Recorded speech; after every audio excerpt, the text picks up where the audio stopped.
ఈరోజు కాంట్రవర్సీ ఏంటంటే నోలన్ మావ గురించి. నోలన్ మావస్ ఓడసీ.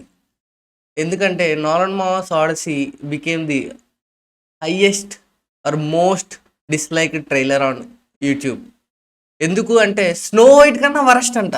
స్నో వైట్ కన్నా ఎక్కువ డిస్లైక్స్ వచ్చాయి. స్నో వైట్ అనేది ద చెత్తెస్ట్ రీమేక్.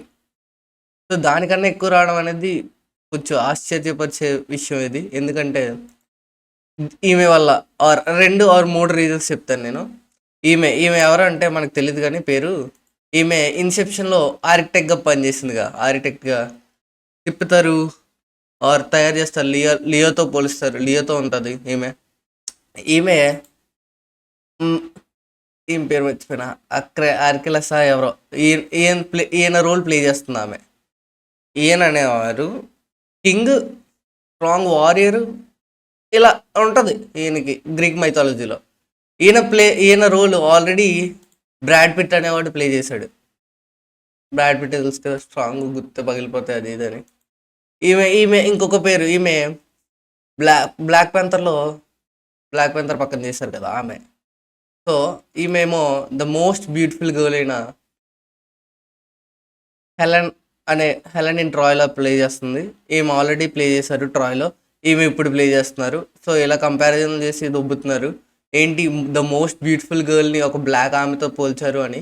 అమెరికాలో కానీ గ్రీక్ మైథాలజీలో కానీ అందరూ దొబ్బుతున్నారు, గ్రీక్లో కానీ అందరూ. సో దీనికి ప్రైమ్ ఎగ్జాంపుల్ హ్యారీ పాటర్లో ద బెస్ట్ క్యారెక్టర్ అయిన స్నేప్ని ఒక నల్లవాడితో రీప్లేస్ చేశారు.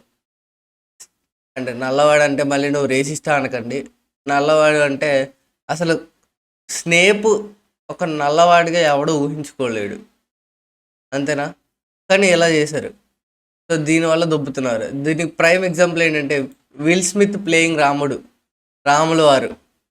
ఒకవేళ విల్ స్మిత్ రాముల వారి ఆదిపురుషులో రాముల వారి క్యారెక్టర్ ప్లే చేస్తే మనం ఎంత అఫెండ్ అవుతాం. ఎందుకంటే విల్ స్మిత్ మన కల్చర్ కాదు, మన కల్చర్ గురించి తెలియదు, రాముల వారి గురించి తెలియదు, రామాయణం గురించి తెలియదు.